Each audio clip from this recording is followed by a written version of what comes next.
Just give it one quick second.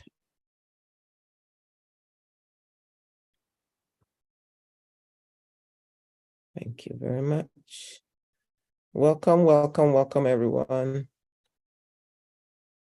Just give it, okay. All right, so I am back. Is everybody with me? Are you all here? Yes, I'm here. Okay, Shanette is here. Who else is with me? It's just not. Who else is here? Like you Yes, are I'm here. not just you're here. You know what I mean? Yes. Okay, okay, so I got Mrs. Alexandra is here. Winifred posted something.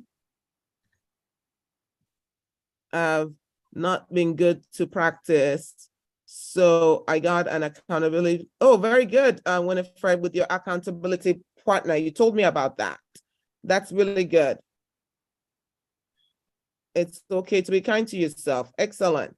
So put in the chat box one thing that you've learned, or something that you're not practicing. Like Winifred said, some of the information she already knew, but something that you're actually not practicing. You can put that in the chat box so the rest of us can take a look at it.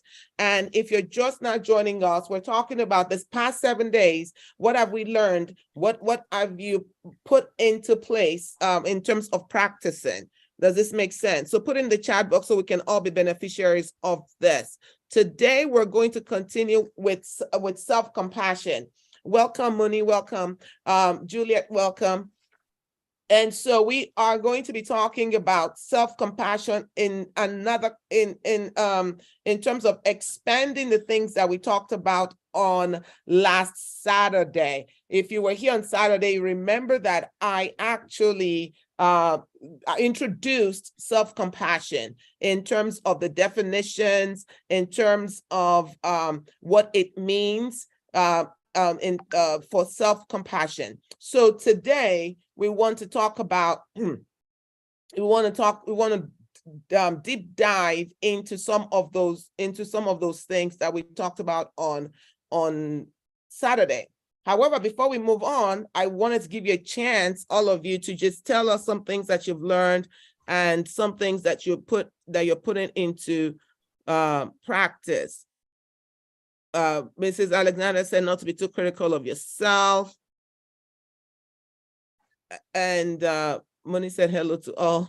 So share what you learned and or what you are experiencing. Abby, if you're there, can you put a message on the website, on the Facebook, to tell people that the conference has started, the seminar started? Okay. Abby, are you there? Yes, ma'am. That's what I'm trying to do now. Okay, excellent. All right. So when we talk about wellness, for you, wellness, when we talk about about wellness, I'm hoping by now we all have a good grasp of the 8 dimensions of wellness. We all understand what we're going to do and how we're going to achieve what, sometimes you're really good at one dimension and not so good at another. So hopefully you're practicing this in your lives so that you are where you want to be in 2023. Do you know how, during the new year, where you still say the old year, you're calling the new year the old year? That has not happened to me this year. I've just been flowing with this 2023 because I entered 2023 since like December. It's 2023. So we're in 2023. And we are going to be okay. All right. Let's see.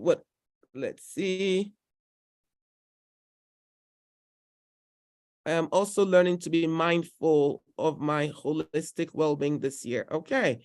Working on my physical health, better nutrition, starting 10 minutes walks, and working on my insomnia. Absolutely. Very good. Very good. Very good goals. So self-compassion. When we're talking about self-compassion, most of us think, oh yeah, I know what that is. Like, yeah, it's self-compassion. I'm on self-compassion. What is it and what is not? Last week we talked about how the triads of self-compassion. The first one is being kind to yourself, right? It's being kind to yourself. It's turning attention to you and the things that you would do for other people, the way that you would care for other people, that you will begin to care for yourself that way. Yeah, that you begin to care for yourself in that way. Sometimes this thing called kindness, most of us really don't practice it towards ourselves. Even, and it starts as little kids. I had to teach my kids how to do this, because you will find that sometimes they might not be kind to each other, and you're like, wait. If you're kind to outsiders, you have to be kind to yourself. So I taught them this when they were really young. It is important that we are kind to ourselves. We're kind to ourselves because if you treat yourself less than anybody else, it's going to impact you emotionally, and your emotional well-being is just as important as everybody else's well-being, if that makes sense. So being kind to yourself is one of the triads, right? It's one, being kind to yourself. The second one is seeing ourselves in the frame, seeing your weaknesses or your trials or your tribulations in the sphere or in the frame of human suffering. So, and this is really important, especially for religious people. This is very important because sometimes you always saying things like, I have been so good, and I hear this, I have been so good. I have been so, I've done everything I'm supposed to do. I went to church, I paid my tithes, I did my offering, I prayed, I did all of those things. So why is this happening to me? Why is this happening to me? We have this whole idea that we are unhappy and everybody else is doing well. This whole idea that we are owed something. This whole idea that our lives needs to be rewarded. But the second part of self-compassion is saying that you have to look at your suffering from the purview of human frailty. You have to look at your suffering in the purview of human frailty, meaning that this whole idea of adverse normality we cannot overstate it. This idea of adverse normality. Some of us really think that we live in a just world. Some of us really think that, there's a causality between what you do and the rewards that you get. And when we know, as a matter of fact, that good things happen to bad people and bad things happen to good people. And so this whole idea, and this whole idea in our minds that, I have to get paid back for the good that I've done in the world. I have to be validated for the good that I've done in the world. This will just keep you in a very upregulated state. What the second prong of self-compassion says is that we need to look at our suffering as a part of the whole human suffering, is a part of the larger human condition and experiences, rather than isolating it as yourself. So when I'm going through something, I need to know that other people are going through something too. We're all going through this experience because we live in this falling human system. That is all part of it. Does this make sense? So it would answer the question of why me? Why me? Why, if you live in this world, why there's no why me, because we're all going to have some issues. It's either you've gone through something, or you are going through something, or you will go through something. Does that make sense? We're all in this together. So somebody might be up today. It doesn't mean that they're going to stay there tomorrow. They're going to go through their own stuff. And the third part of it, understanding self-compassion, is holding your painful thoughts and feelings in a mindful awareness. And we talked about a little bit about that on Saturday. In a mindful awareness, rather than avoiding them. I meet a lot of people who say, I don't want to think about it. I don't want to think about it. I do not want to go there, because if I go, I'll be drowned. I don't want to think about that thought, what happened to me. I don't want to think about my feelings about anything negative that happened to me. Well, self-compassion saying that you have to deal with it. You have to be mindful of those things, because if you avoid them, if you try to overwrite them, they will become drivers in your life, and they'll be in the background of your life driving you, and you're trying to go to New York and you find yourself in LA, and you're trying to say, wait, what happened? How did I get to LA? Is this making sense? It's because some of the things that you've refused to identify. So mindfulness is one. It's about having compassion on yourself and understanding of yourself. So understand who you are, have compassion on you. If you have one leg, for example, one limb has been severed, go with me on this one. And it takes you 10 miles, it takes you 10 minutes to walk it takes you 10 days to walk 1 mile. And somebody with 2 limbs, it took them 10 minutes.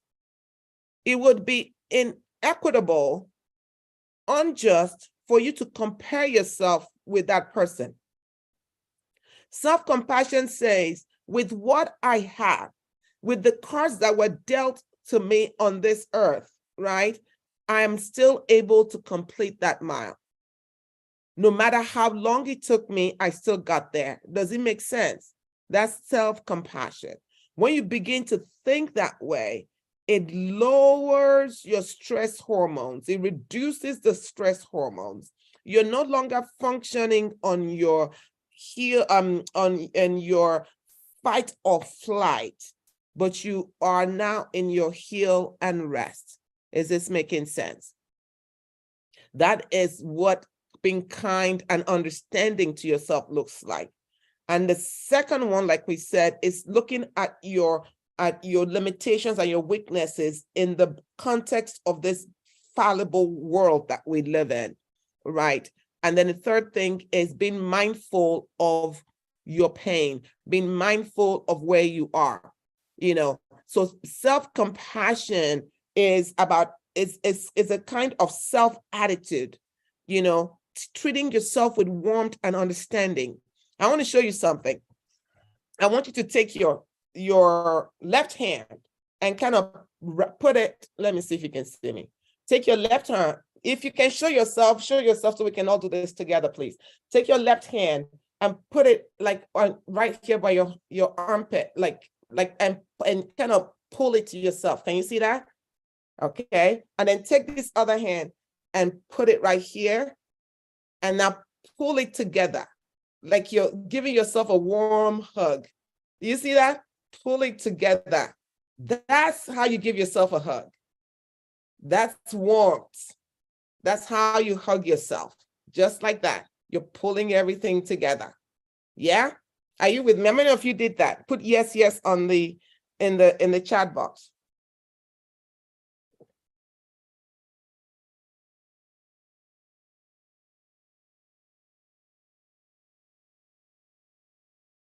Yeah, Juliet said it's a really nice hug. Absolutely.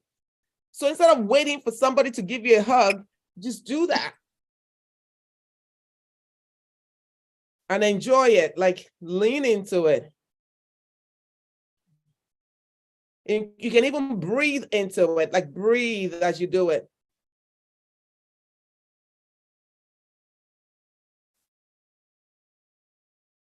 That's how you do this. That's how you do this.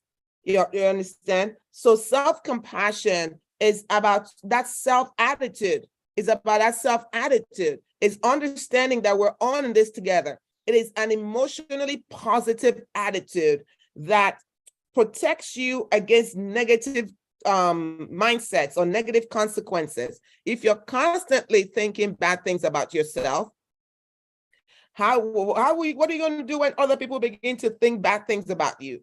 So please put that in the chat box. I will be kind to myself in 2023. I will be kind to myself in 2023. Let me see you say it. I will be kind to myself in 2023. Let's hear it. Let's put it down. We can hold each other accountable. I will be kind to myself in 2023. I will be kind to myself in 2023. All right. Now, people who practice self-compassion also accept suffering and loss in a non-judgmental way. Does this make sense? Suffering and loss in a non-judgmental. And I want to talk about this because of COVID, a lot of people have experienced a lot more losses in their lives than ever before. You know, people died tragically. People died, you know, when we thought they were too young to die. And so we have to talk about loss, right? During this time. So the way you accept both suffering and loss, it will allow you to non-judgmentally engage in seeing that in terms of warmth and kindness, because we have to look at loss as a part of our existence. It doesn't mean that it doesn't hurt. But let me tell you one thing I found out personally about mourning and grief. You know, we mourn because we love. Not too many people in their lives have people who can actually mourn them. You understand what I'm saying? Not too many people have made such a indelible mark on people's lives, where when they go, people actually mourn them. So I begin to look at mourning and grief as a precious gift,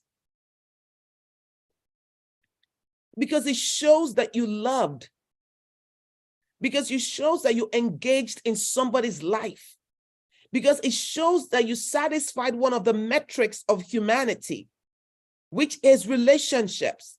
Do you know how many people don't really have intimate relationships? So when you have somebody that you're able to mourn and grieve, count that as priceless, as a treasure, and you go through it with such warmth and kindness, as opposed to this place of negative pain. Is this making sense? Yes? If not, let me know. Is this making sense? Somebody unmute yourself. Let me know, please. Yes, it's making sense. Making sense. All right. If anything that you want me to go over again, just let me know. I'll slow down. So when we're talking about self-compassion, it really also includes our suffering and loss moments. Because people get into grief that is complicated. And a complicated grief is a traumatic grief. We don't want to be there, right?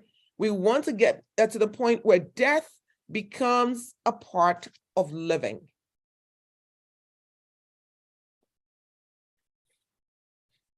Think about that. And it's not something we should be afraid of. Now, let me just share with us what self-compassion is not. It's very important to share what self-compassion isn't. Self-compassion, I see that, I think I said question there.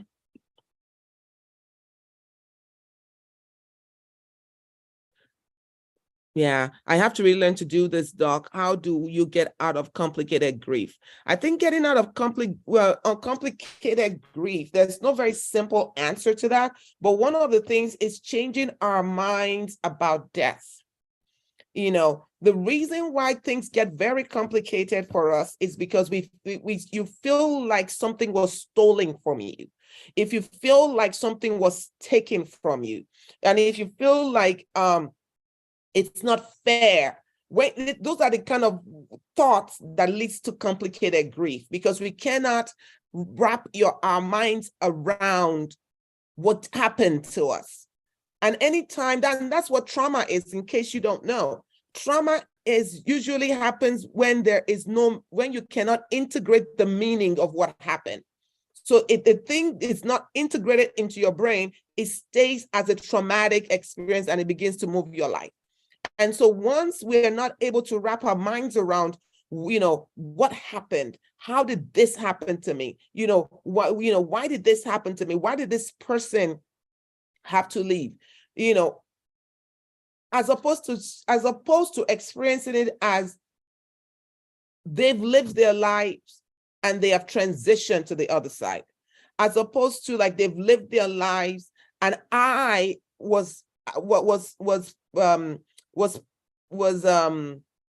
the word I'm looking for? I was privileged enough to be able to participate in their lives. I was privileged enough to be able to make contact with them at the time I made contact with them. And this is why I want to encourage everyone, people that are important to you, make an effort to let them know that they're important to you. Make a difference in somebody's experience so that when they leave, right, or if you leave, they would have a rich memory of what has happened. One of the ways you can also begin to experience this is create memory boxes for them. Create memory boxes. You have to take the time and create memory boxes for the deceased. Like put things in boxes and that reminds you of them and of good times that you've had, the times you've laughed, the times you've cried together, and find a way to make that a good moment, a positive moment, as opposed to a negative moment. If you need to cry and do all of that, do it. If you're trying to do a memory box or memory keepsakes, it also includes going to where they were buried and having a conversation with them. We don't do that enough in our culture. Going to their tombstone and having a conversation. Okay, people say, well, it's just the body that is there, spirit is not there. Who cares? It is you making contact with somebody and having a conversation with them. So you have a conversation, you tell them how you're feeling, you tell them, you visit them as often as you can. You're able to have some kind of closure in that space. That is what we're talking about. Does this make sense? Shernette? Yes, doctor, thank you. So what self-compassion isn't, what self-compassion is not. And this, I think, is important for us to really get. Self-compassion is not self-indulgence. Self-compassion is not self-indulgence. I'm not talking about you going and saying, I'm going to go shopping and I'm just going to buy everything for myself. I'm going to eat everything I want. I'm going to do this for myself. That's not what we're talking about, people. It's not self-indulgence. Okay, and I want to read the dictionary definition of self-indulgence out to us, right? This is what the dictionary says about being self-indulgent, right? It says characteristics of doing or tending to do exactly what you want, especially when this involves idleness or pleasure. When you sorry, I wanted to when you indulge in your own desires, your own passions, your own whims, especially without restraints, characterized by such indulgence. That's not what we're talking about. We're not talking about all of a sudden that you have no, no restraints. You're just whatever comes to your head, and that's what you're doing. That's not self-compassion. That's not what self-compassion is. All right. Self-compassion is not, you just doing whatever you want. That's not what self-compassion, that could actually be a trauma response. Right? So that's not what self-compassion is. And self-compassion is also not feeling sorry for yourself. I'm feeling sorry for myself, self-pity. That is not self-compassion. Self-pity is not self-compassion, right? All right. That's not self-compassion. Oh, woe is me. That is not self-compassion. Pitying me. This happened to me. Why all these bad things happening to me? That is not self-compassion, right? So when we're talking about self-compassion is not saying, oh, I deserve that. I deserve that. I deserve that. That should have happened to me. Why didn't that happen? That's not self-compassion. That is not self-compassion. So we need to know what self-compassion isn't. Self-compassion is a sort of paradox, a juxtaposition of you focusing on yourself in the context of the whole. It's about considering yourself as part of the other humanity. It's really about differentiation. I don't know if you guys have heard that word differentiation. The word differentiation comes from the word, different, right? Differentiation. But what differentiation says is I need to be able to differentiate between you and I. So it's the I and the we. So differentiation is about the I and the we, right? So it's saying, even though I'm part of a family system, I'm part of this ecosystem of either your family, your church, your religious place, or whatever, you're part of this group, of this tribe. I'm part of this tribe. That is the we. The tribe is the we. But even though I'm part of the collective, I need to remember I'm also an individual.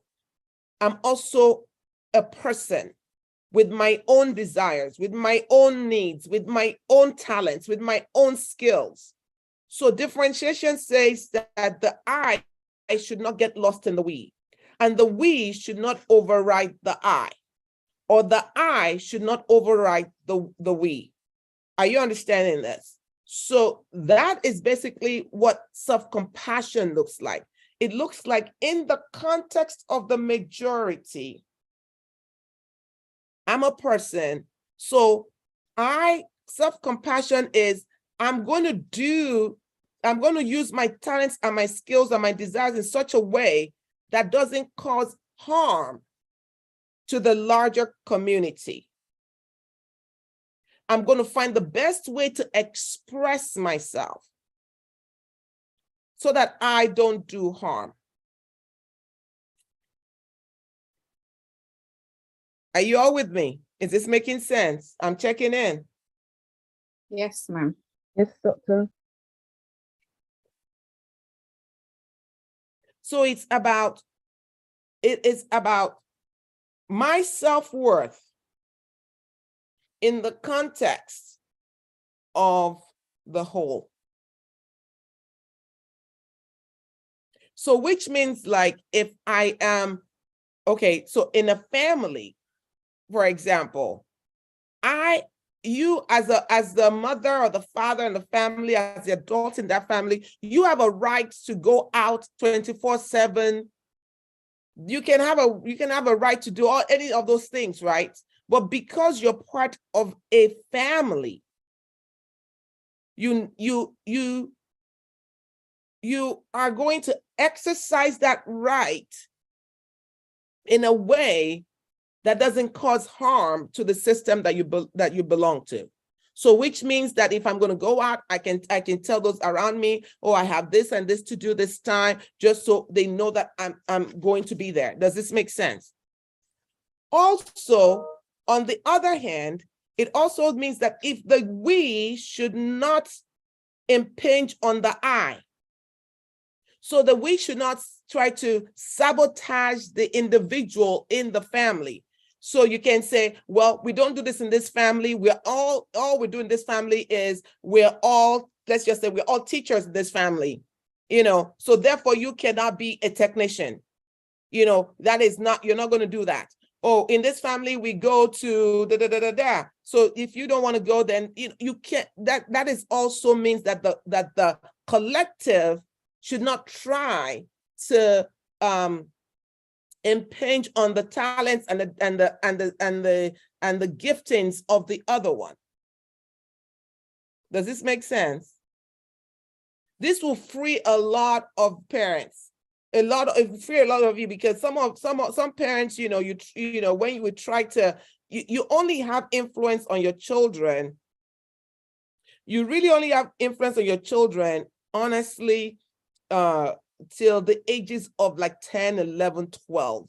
After that, a lot of this other peers are more influential. Their peers are more influential than you. Parents don't like to hear that, but it's the truth. But their peers are more influential on them, right? Of course, they'll come back to you again in their 20s, but their peers becomes more influential. And it's very important that in self-compassion, that the whole also is self-compassionate, and the individual is also self-compassionate. Yeah. So the whole idea, the power of self-compassion is not just an idea. It is something that actually impacts our bodies. So what I'm telling you is not just,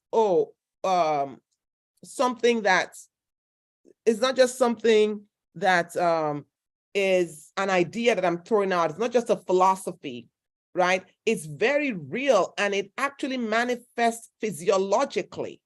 So when we soothe our own pain, when we self-soothe, and by the way, a lot of people don't know how to self-soothe. If you find yourself talking about your problems over and over and over and over again to everybody that can listen and all of that, you're not learning to self-soothe. So you need to learn to self-soothe. So these things, when we tap into this idea of self-soothing our own pain, then we are tapping into the mammalian caregiving system of the brain. All right, that's what we're tapping into.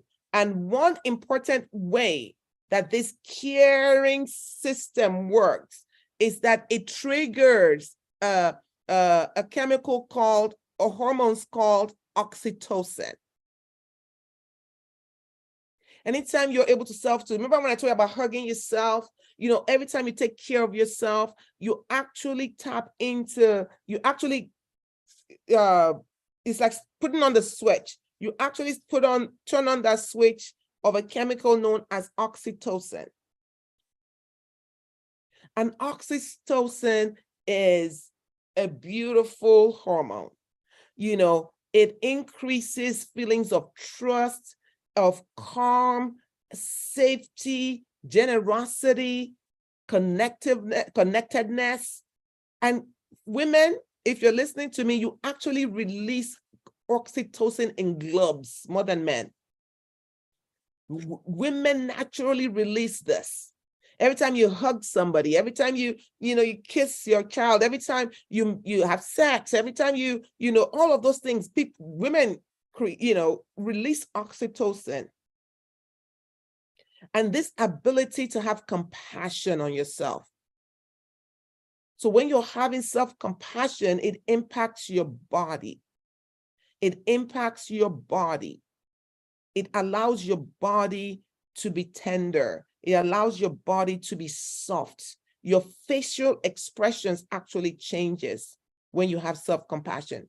Have you seen somebody who is always like frowning? They have a scowl on their face all the time. That's somebody who is not having self-compassion. It's about having self-compassion on yourself. Because those thoughts and those emotions that we have actually have an effect on our bodies and the way our bodies react physiologically. That it is a powerful trigger for the release of oxytocin. And when you have oxytocin released, you're happier. When there's oxytocin released, you can just enjoy life. So I went with my husband and my daughter to a concert during Christmas. And, once I heard the music, I was just like dancing. I danced the whole place, the whole thing. And because I just love to dance. But as we're coming out of the show, my husband said, some people are smoking weed here because you can smell it. I can smell those things. So I said, I said, imagine me using a substance. And my daughter said, you would just be flying up in the air because you're already high up here. It was funny because I get my joy from inside. I don't need any external thing to get it.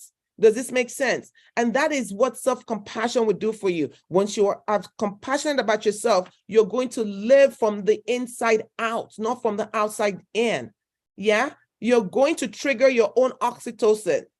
Trigger your own oxytocin, and you will be, it's not like you don't have to be jumping all around all the time, but you just nurture yourself in such a way that people would think that you're on some kind of something, right?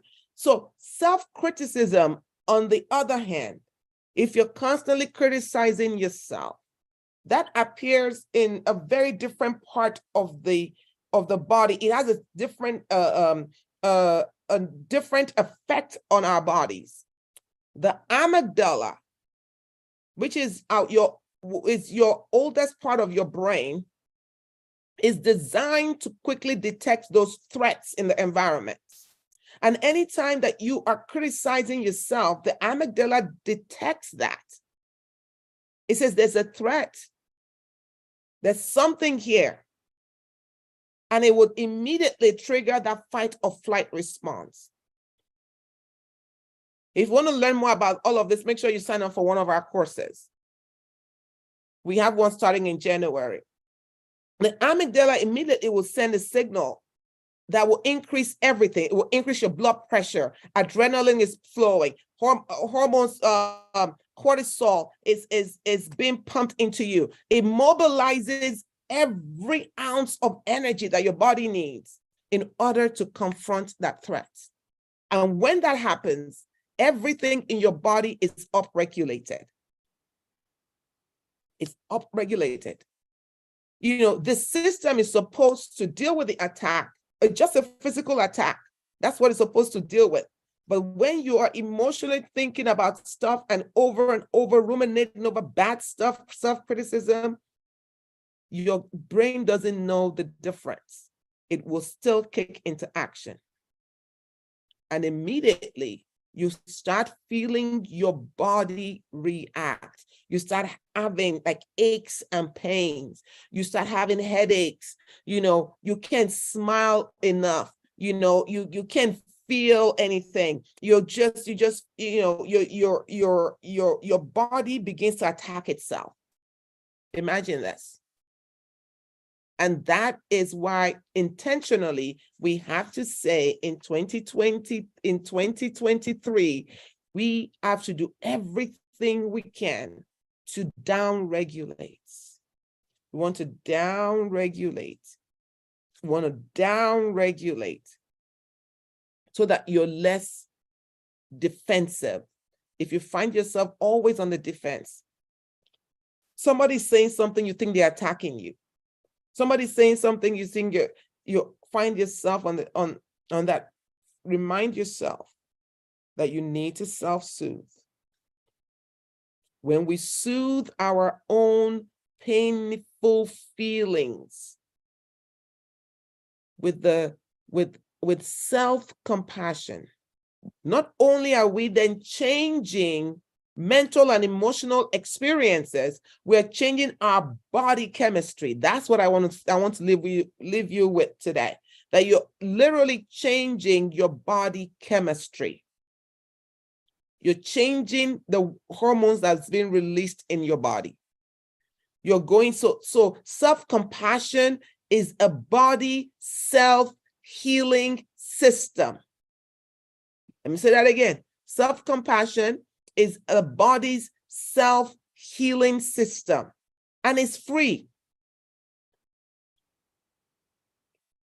So that means that you're able to, calm yourself, comfort yourself when your body through soothing touch. Some of you don't touch yourselves. I just showed you a hug,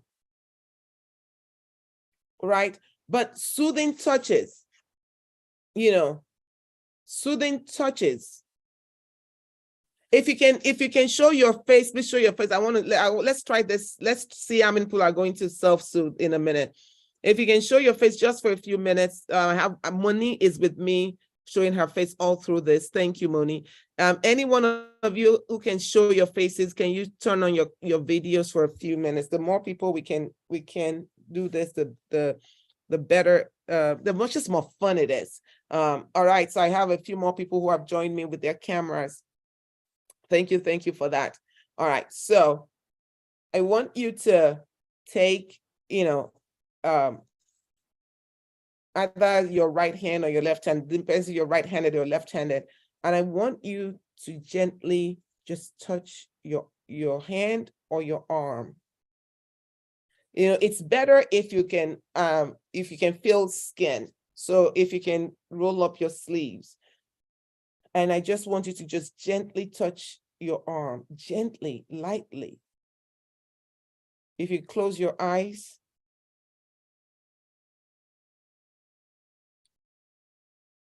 And as you're thinking about it, just think that think of compassion. I'm having compassion on myself. Yeah.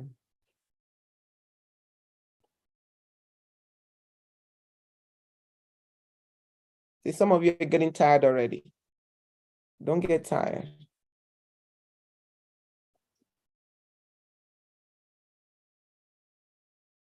And then this also a good one, where you go like this.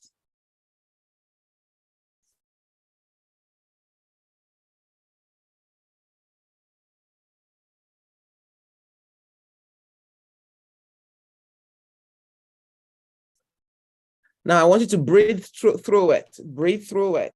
Breathe through it. Like you can close your eyes and breathe. I'm teaching you how to breathe. Inhale, hold, and let it out. Or just inhale and let it out as you're doing this.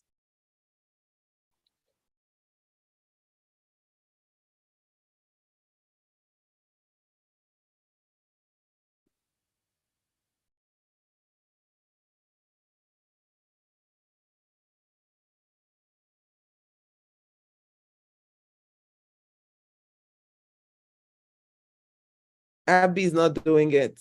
I don't see Esther doing it. Some of you already got tired already. It's your own hands. Don't get tired.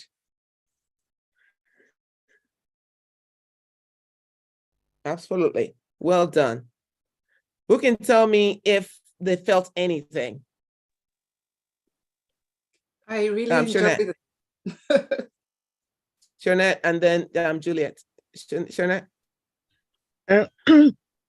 What I was actually going to say is that what I've noticed recently is that if you don't think about it, your body actually knows what to do.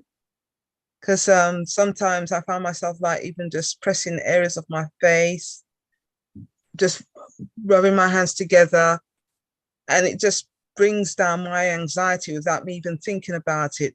Rubbing my feet together gently, all of those sort of things. I find that without thinking about it, I've now recognized that they actually are self-soothing activities that my body automatically does.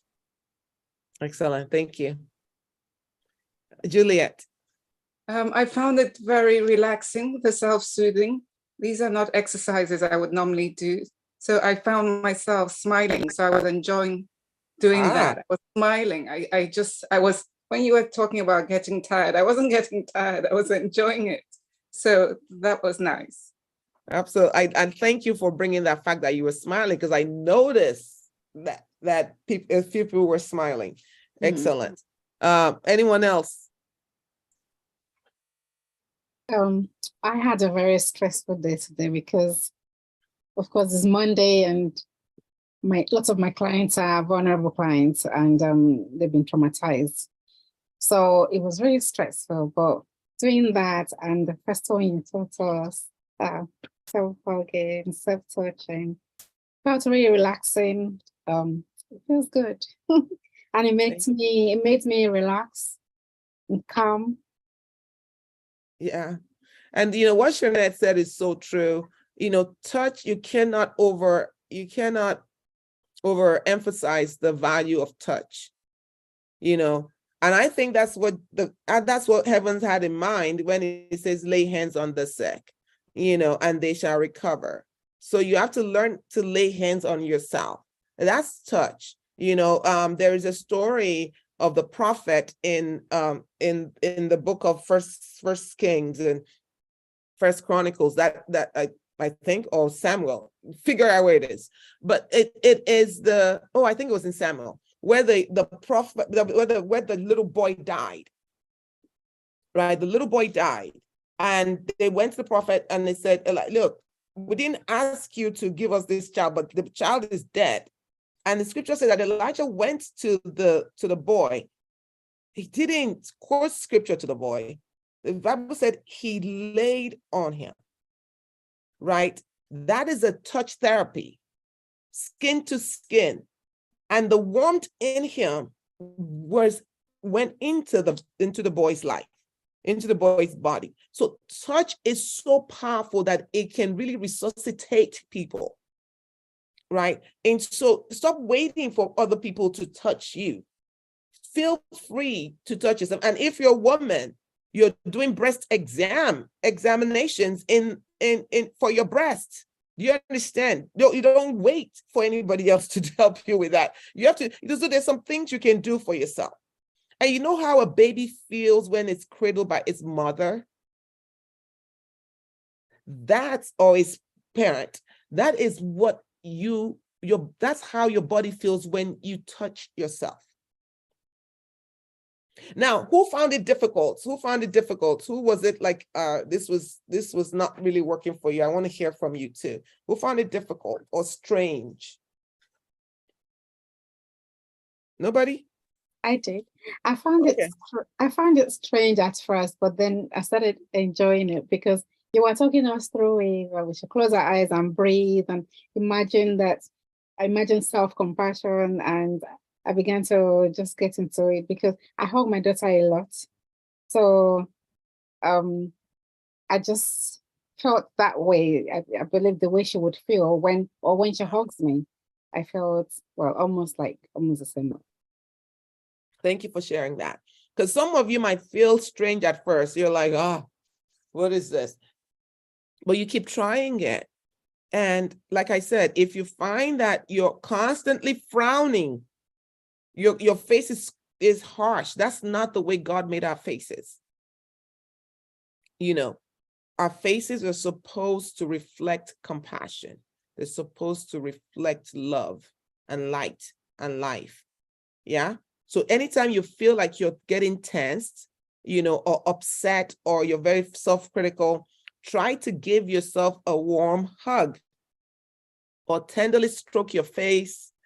And what we just did today, your arm, and telling your body it's okay. You're going to be fine. What is the most important thing is that you make those touch with a feeling of loving kindness and warmth, because you can touch yourself, with loving kindness, or you can touch yourself like this, as if you're fighting with your body. And some of the things, some of the aggression in our culture. Have you ever seen a Nigerian mother scrubbing their child? In those days, they used to have this sponge called Coin Coin. I don't know if they still have it. It's this, I don't even know what it's made of, but the way they will scrub that body as if they're going to peel the skin, those kind of aggressions are passed on from generation to generation, or the way that you brush your teeth as if you're about to, like all of those things, it's not necessary. Your body is going to be clean with just a little gentle scrub. You don't need all of that. So let's decide to be a little bit warmer, a little bit softer, a little bit calmer in our lives in 2023. It's when we tap into that mammalian caring system, it nurtures every part of us, including our biochemical experience. So what I'm telling you is not just just do this. No, this really literally determines the chemicals that your body releases. It literally determines that. Does this make sense? Okay, so we've talked about the 3 core components of self-compassion: your kindness, your common humanity, being mindful of your suffering. And so when this manifests, it manifests in loving kindness, as in self-compassion, as loving. You have a connected presence. Have you ever walked into a place and people tell you, it looks as if there was an aura around you? Like there's something about you. This comes when you have self-compassion, when you show yourself kindness, right? When you understand that we are all in this together. So when one person is suffering, it's not just them suffering, it's me also having a part of that. And then practicing mindfulness. I think I've taught this group about mindfulness. You can always Google it and get some more. But mindfulness basically just means pay attention. Pay attention. And then not to forget, how are you holding your pain? If you hold your pain in isolation, you're going to be traumatized. But if you hold your pain as part of the whole, if you hold your pain as part of the whole, that I'm just experiencing a little part of what humanity is experiencing, that is where healing comes. That is when connected presence comes. That is when we begin to transform and heal. That is when we begin to transform and heal. And I'm going to just share the other part of self-compassion that I have not talked about.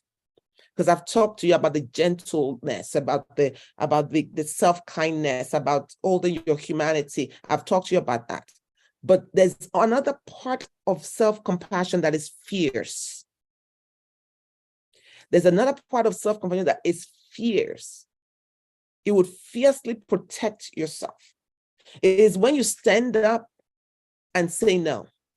The part that I shared with you in the past 40-something minutes has been the part where you say yes to you. You say yes to love. You say yes to care. But then there's another side of self-compassion that says no. No, you cannot harm me this way. No, I cannot be your foot mat. No, I cannot take on this project. No, I am not going to I'm not going to hang my head in shame. There is a side of self-compassion that says, no, not today. It's boundaries. Self-compassion doesn't build walls. Walls keep people away. But self-compassion is about boundaries. Boundaries protect you. Self-compassion will rock the boat. This type of self-compassion I'm talking about, this fierce self-compassion will rock the boat. This is the part that says the boat needs to be rocked. I'm getting out of this boat. This boat needs to be rocked. Self-compassion is saying 2023 cannot be, it cannot be, normal like it was the other year where I have been marginalized, where I have been abused, where I have not been protected. So even though self-compassion is about those loving kindness things I've talked about, it's also about holding your no, about holding yourself in a place where you don't allow other people you don't allow other people to hold you in a place that you don't need to be. Does this make sense? So it's about standing up to all kinds of isms that seems to racism, patriarchy that says women are not supposed to thrive. You have to stand up to that. I always tell women this. There's a story of 4 women, the daughters of Zelophehad. So in the scripture, the God Almighty, who is the one that is the ultimate, had made a rule through Moses. He made the rule that inheritance is passed through male bloodline. Are you with me? So there was this man who only had 4 daughters. He didn't have any male. So which meant that when their father died, the inheritance would skip them and go to their uncles. These 4 women practiced fierce self-compassion. These 4 women practiced fierce self-compassion. They went to Moses and they said, hey, Mr. Moses, elder, we don't think it's fair that we don't get our father's inheritance because we are female. You stand up to patriarchy when you need to stand up to it. And did you know that they pleaded their case? Moses took their case to God, and God changed his own rule for these women. So there are times you need to stand up for all kinds of isms, ageism, sexism, racism. That's fierce self-compassion. When you have to have your own voice, advocate for yourself. Stop waiting for other people to advocate for you in 2023. Advocate for yourself. If you need a raise, then 2023 is when you build your case for the raise. You understand? If you need a promotion, 2023 is when you build your case for the promotion. This is how you take control of your own life. And no matter where you live, this thing works. So you can have the self-compassion that is loving and tender and gentle to yourself. And you can also, on the other hand, have the fierce self-compassion that will not allow harm to be done to you or to those around you. If this makes sense. I see some things in the chat. Let me pause and take a look at it. People say that about me at the time, even when I'm feeling awful inside. I don't know what that is about. It's saying enough is enough and challenging difficult things. Okay, I think I've missed the context of a lot of this. So that means that, okay, you guys understand what you're saying. There's no question there. Okay, I see Shonette's hand. Go ahead. Can I make a comment? Sorry. Is there somebody else? Yes, Shonette has a hand up, and then Winifred, you go afterwards. Go ahead, Shuna. Yes, Doctor, it was about the people say that about me all the time. It's about when you were saying that when you go into a place and people experience this calmness about you, people always say to me that I bring this calm energy, but a lot of the times I feel dysregulated inside, but for some reason they don't see that. So that's what that comment was about. Oh, okay, I see. Absolutely. Excellent. And but then then your work then is to make sure that your inside matches your outside. Yes, Doctor. Yeah. Absolutely. That's your work in progress. And we all have work in progress. We all have something we're working on. Thank you for sharing that. Winifred, go ahead. Well, yes, you were talking about saying no, standing up for yourself, advocating for yourself. I'm very passionate about advocacy. And I remember I had a conversation with somebody last week, and the person was trying to shame me, and I had to tell her and say, you can't shame me. You can speak, but I refuse to internalize it because my circumstance does not detect my identity. It's very separate from me. I've went through negative circumstances, but it's not my identity. And I am very courageous to talk about these negative circumstances, but I speak about them from a place of power. It's not my identity. And I think that the more we are courageous, there's a film that just came out about women talking. It's a true life story from Manitoba. It's a great film if you can watch it in the theaters. I don't know if it's in the States, it's in Canada.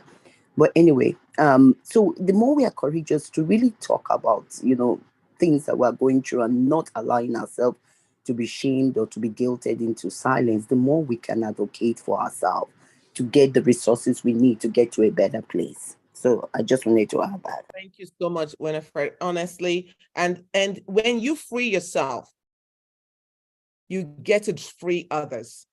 I always say this, you're somebody's promise and you're somebody's possibility. It just takes one person to say no to shaming. We're not doing that. I'm not going to allow you to shame me. You can speak, but you can't shame me. I'm not going to participate in that. And it's not just about people. Cultures try to shame you. Religion tries to shame you. People who get divorced are ostracized, especially the women, not the men. The women get ostracized. You find out your friends are not talking to you anymore. Your people you thought were your church friends are not talking to you anymore. I remember I got divorced when I was 29 years old. Got 29, got remarried at 30. But I remember that literally all the people that I called friends were not there. You understand? The church friends, the church folks especially, right? They pick, people pick sides and stuff. And I've heard the story over and over and over from women. They're the ones who really get the brunt of this. Usually it's the woman that ends up living the church. The man stays. Right now, and not to make this against women, because men also have their own issues that they're dealing with. But what I'm saying is when it's not just standing up to one person, it's standing up to cultures. It's standing up to systems that wants to marginalize you, that wants to impinge on your right to thrive. Remember when God made them, he made them male and female, made he them, right? And he made them both in his glory, with all his image. So don't let anybody ever put you down for who you are, for what you've gone through. We're all experiencing things in this place called this earth. If you don't experience what I experienced, you're going to experience your own. We're all experiencing adversity at one point or the other. Always remember that. We're all going to experience it. And don't let anybody shame you on that. Anybody who's trying to shame you on that, they're not living an authentic life. All right. So you go through your pain and you go through it with grace. You go through it knowing you're not the only one, and this too shall pass. You go through it with healing on your mind. We need to love ourselves enough to allow ourselves to heal, and not be a part of this cycle of hate and anger and bitterness. And I'm going to close with this. Don't allow your experiences to turn you into who you're not. Don't allow your experiences to make you less of a person. Don't become the hater. Don't become the one who is always angry, always bitter. Don't let your experiences turn you into that. Rise above that in making sure that self-compassion is part of your healing process in 2023. Yeah? Any questions, any thoughts before we round up? Did everybody stay with me though? Yes, ma'am. All right. Okay, Winifred shared a movie with us. So make sure you can, if you want to participate, you want to kind of click on that link or at least copy it. All right. Okay, then. So don't forget, okay, before we move, let me just say that I have a workbook, not workbook, some worksheets on self-compassion. I'm going to be sharing it on the Facebook page. So you can avail yourself to those. They're going to be on the Facebook page. I'm going to put them on that today or tomorrow. And that way you all have it for this week. And then on Saturday, I have another guest that's going to be joining me, and we're going to be talking about health. I'm going to be talking about your health. So invite your friends. Let's share this link very far and wide. All right? Okay. If there's no thoughts or no other questions, I will bid you goodbye for now. Let me know in the chat if this was beneficial to you. Just before you leave, let me know if this 21 days.